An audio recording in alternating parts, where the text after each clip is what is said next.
হাতি বলশালী হাতি, সে হাতির অনেক সন্তান, অনেক কজন স্ত্রী, পুত্র সন্তানে ভরপুর তার পরিবার এবং আত্মীয় স্বজনে ভরপুর, তার বন্ধু বান্ধবে ভরপুর। সেই হাতি, সেই গজেন্দ্র জঙ্গলের রাজা, জঙ্গলের রাজা। সে যেদিকে যায় অহংকার করে যে দেখো আমার এত সন্তান, আমার এত পত্নী, আমার বন্ধু বান্ধব, আমাকে কেউ হারাতে পারবে না, আমি সর্বশ্রেষ্ঠ এই জঙ্গলে, অহংকার করে। একদিন সেই হাতি, এই গজেন্দ্র এক সরোবরে গেছে জল পান করতে। সেখানে জল পান করতে গেলেন, এই জল পান করে সেখানে জলের মধ্যে নেমে পড়লেন, সরোবরের মধ্যে নেমে পড়লেন। একদম সংক্ষেপে বর্ণন করব। সরোবরে নেমে জল ক্রীড়া করতে লাগলেন, খেলা করতে লাগলেন। সেখানে খেলা করতে করতে কি হলো, হঠাৎ করে এক গ্রাহক এসে গজেন্দ্রর পা ধরে বসলো। পা ধরে যখন বসলো, গজেন্দ্র পা ছাড়ানোর জন্য চেষ্টা করতে লাগলো। এবার চেষ্টা করছে, সেই গ্রাহক আর ছাড়ছে না, কামড়িয়ে ধরেছে। এবার একদিন হলো, দুদিন হলো, 3 দিন হয়ে গেল। এইবার তার যে বন্ধু বান্ধব, তার স্ত্রীগণ, সন্তানগণ, পুত্রগণ অনেক চেষ্টা করলো গজেন্দ্রকে বাইরে আনার জন্য, ওই গ্রাহক থেকে ছাড়ানোর জন্য, কিন্তু পারলো না। এইবার 4-5 দিন হয়ে গেল। এবার পুত্র সন্তানগণ, স্ত্রীগণ বলতে লাগলো যে আমরা না খেয়ে দিয়ে তো এখানে জলের মধ্যেই মরে যাব, আর বুঝি ছাড়াতে পারবো না তোমাকে, আমরা যাই, আমাদেরও খাওয়া খিদে পেয়েছে, জল খিদে পেয়েছে। তখন ধীরে ধীরে আস্তে আস্তে স্ত্রীগণ, পুত্রগণ, পুত্রীগণ এবং বন্ধুগণ, আত্মীয় স্বজন সবাই চলে আসলো। গজেন্দ্র একাই পড়ে গেল। একাই কি করবে, চারদিকে তাকাচ্ছে, আমার রক্ষক আর কেউ নেই, আমার রক্ষক আর কেউ নেই। একটা দৃষ্টান্ত দেই। একজন ব্যক্তির, সেই ব্যক্তির ছেলে, বাবুর ছেলে, কেউ আমেরিকায় চাকরি করছে, কেউ লন্ডনে চাকরি করছে, কেউ জাপানে চাকরি করছে, বড় বড় চাকরি করছে। মেয়েরা রয়েছে, মেয়েদের বিয়ে হয়েছে, ছেলেদেরও বিয়ে হয়ে গেছে, চাকরি করছে তারা বিদেশে।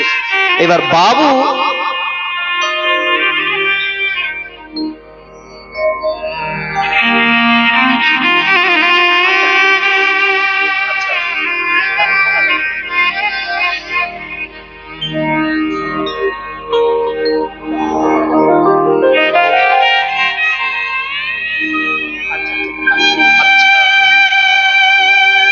ভক্তবৎসল ভগবান কি।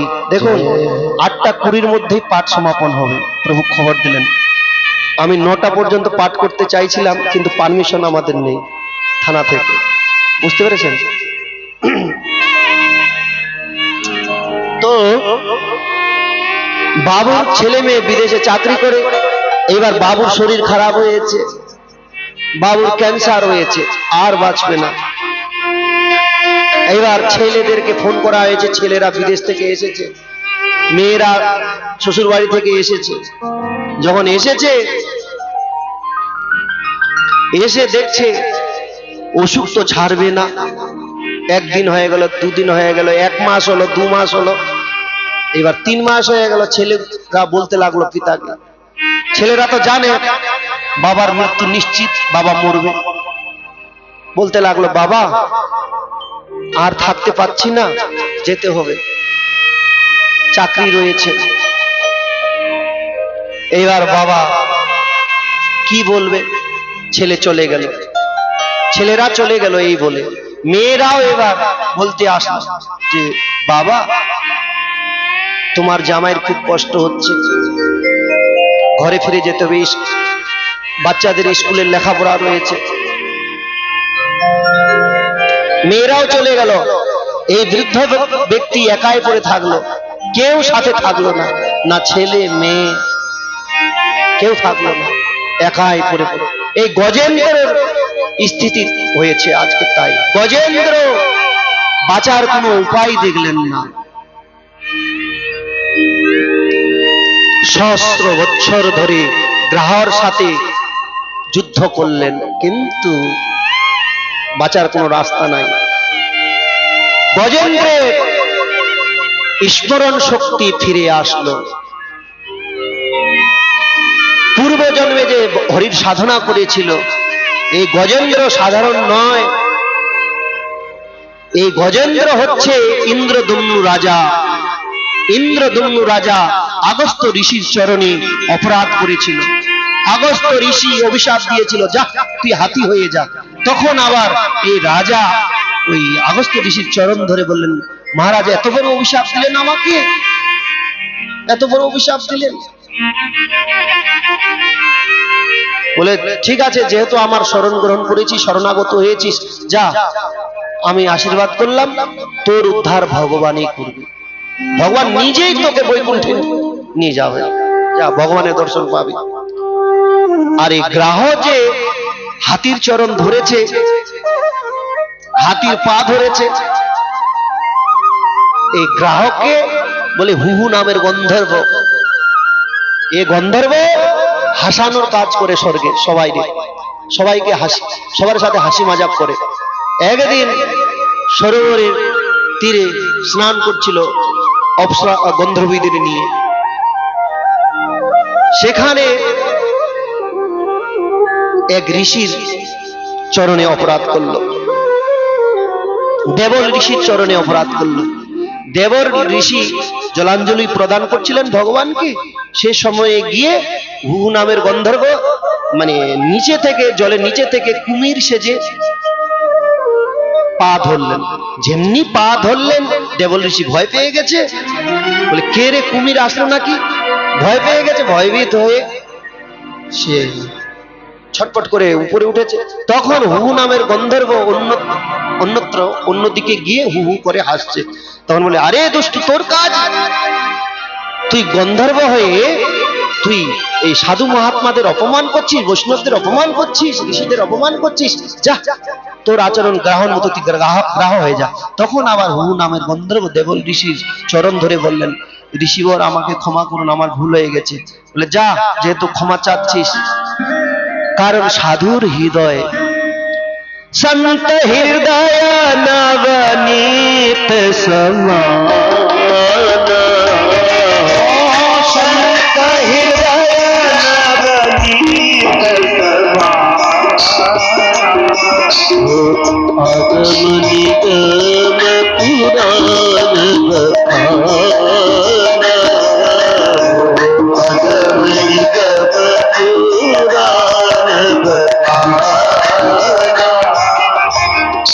সন্ত হৃদয় নবনীত সমান। সাধুদের হৃদয় বৈষ্ণবের হৃদয়, বৈষ্ণবরা যদি ক্রোধ করে না, রেগে যদি যায়, রেগে মেগে যদি গালিও দেয়, কিন্তু পরক্ষণে যদি তার কাছে মাপ চান না, ক্ষমা চান, তার হৃদয়টা একদম নির্মল। কিরকম নির্মল হয়ে যায়? মাখনের মতো, মাখন মাখন।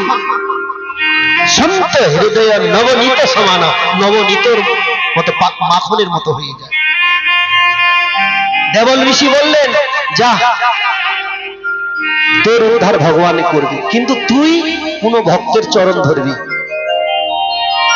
এই যে গজরাজ গজেন্দ্র, এ তো ভক্ত, ভগবানের ভক্ত ছিল, এ তপস্যা করতে গেছিল, তপস্যা আরাধনা করতে ভগবানের, রাজ্য পাঠ ছেড়ে দিয়ে। ওই এই জন্য আগস্ত্য ঋষি তার কাছে গিয়েছিল বুঝানোর জন্য। কিন্তু যখন আগস্ত্য ঋষি গেলেন, ওই রাজা না দেখেও আদেখা করে দিলেন, আনদেখা, চোখ বন্ধ করে ভগবানের তপস্যা করছেন।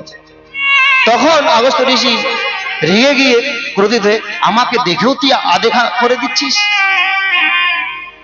এত বড় সাহস তোর, এত বড় স্পর্ধা, তুই হাতি হয়ে যাবি। ওই তখন চরণে পড়েছিলেন। এ তো ভক্ত ভগবানের। ইন্দ্রদম্নু রাজা এই হাতি হয়ে সে পূর্ব জন্মের স্মৃতি ফিরে পেল। পূর্ব জন্মে যে ভজন করেছিলেন ফিরে পেল। ভগবানকে ডাকতে লাগলো, ওম নমো ভগবতে তস্মৈ यच्चिदात्मकं पुरुषायादिविजाय परेशायाभिधीमहि। हे परम पुरुष, हे जगतेर पिता, सृष्टि करता, पालन करता, संहार करता, हे गोविंद, हे गोपाल, हे गोविंद, हे गोपाल, तो जीवन हे गोविंद, हे गोपाल, अब तो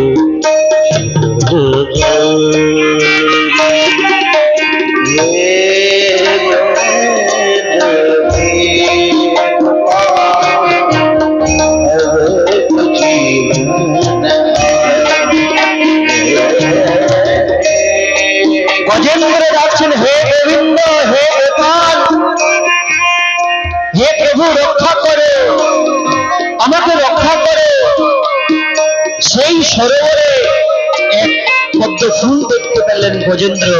সেই পদ্ম ফুলকে সুর দিয়ে উঠিয়ে ভগবানকে অর্পণ করলেন। হে গোবিন্দ, হে গোপাল, রক্ষা করো। ও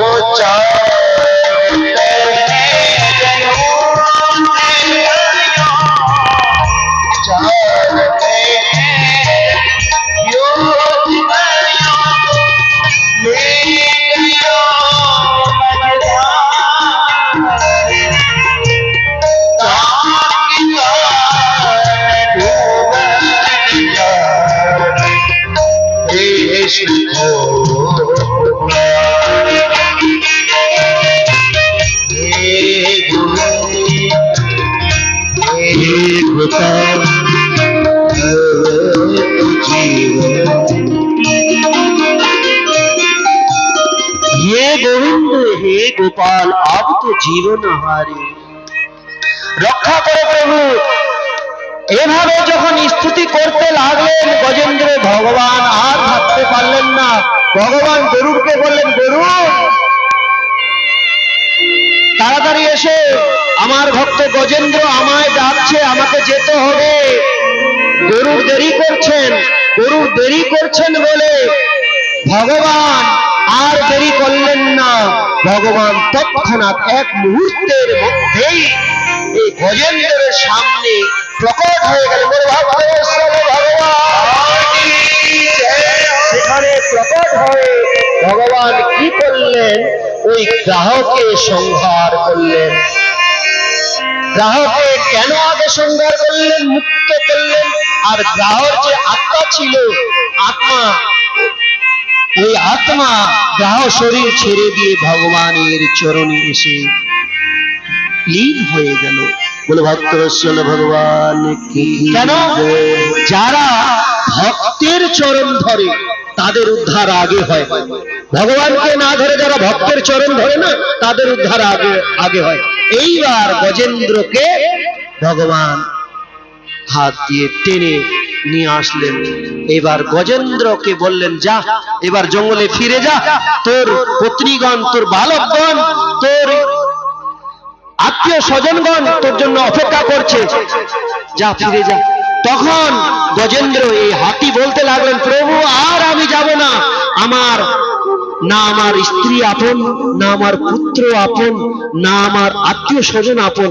আপন তো তুমি প্রভু, বাস আপনজন আমি খুঁজে পেয়েছি, আমাকে নিয়ে চলো। তখন গজেন্দ্রকে গজেন্দ্র শরীর থেকে মুক্ত করে চতুর্ভুজ রূপ প্রদান করে, শঙ্খ চক্র গদা পদ্মধারী রূপ প্রদান করে সাথে বৈকুণ্ঠে নিয়ে গেলেন। বলো ভক্তবৎসল ভগবান কি। আজকে এখানে বিশ্রাম দিলাম। কালকে একটু তাড়াতাড়ি আসুন, কালকে 3:30 থেকে কথা চালু করব। আমরা 3টায় বসে যাব, আপনারা 3:30 অন্তত আসুন। বলো ভক্তবৎসল ভগবান কি জয়। কালকে ভগবানের জন্মোৎসব, শুনুন, কালকে ভগবান বামনের জন্মোৎসব, ভগবান শ্রী রামেরও জন্মোৎসব, ভগবান শ্রী কৃষ্ণেরও জন্মোৎসব। কালকে আপনারা না চকলেট নিয়ে আসবেন, সুন্দর সুন্দর চকলেট, সুন্দর সুন্দর ভগবানের জন্য ফল ফুল নিয়ে আসবেন, ভগবানকে চড়াবেন, বেশি বেশি চকলেট নিয়ে আসবেন।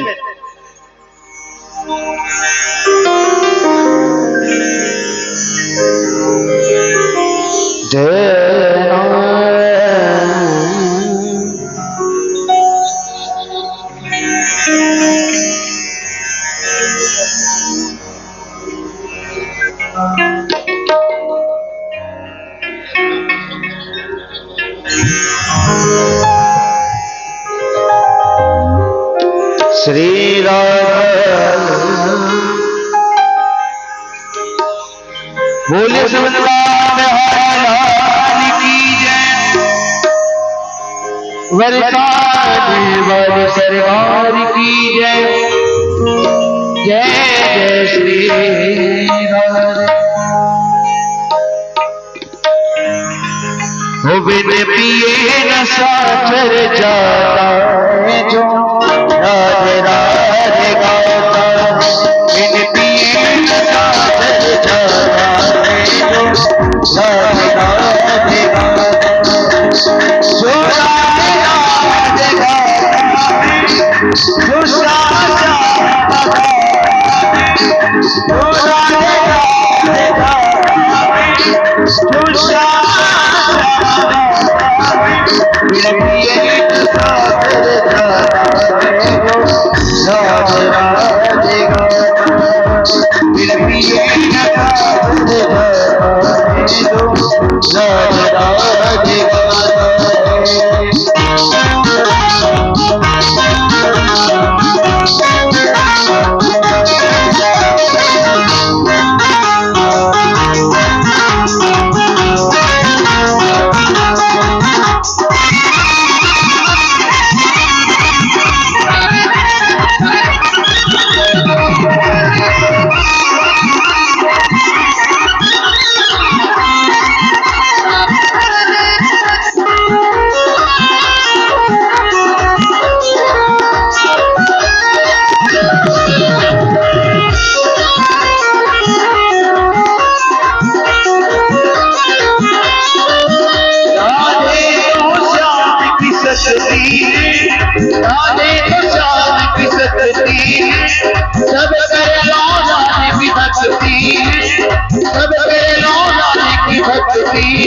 अब मेरे पार हो जाता है जो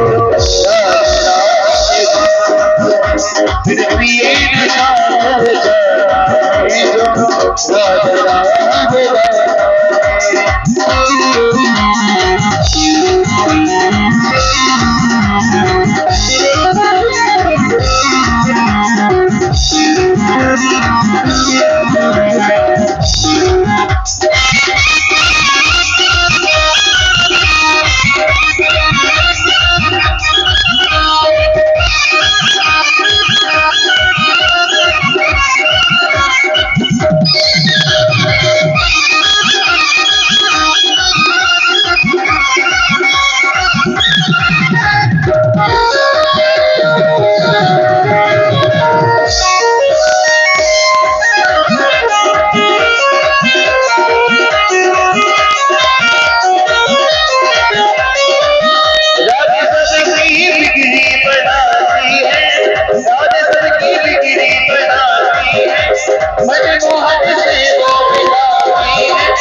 बोले लाल बिहारी लाल की जय।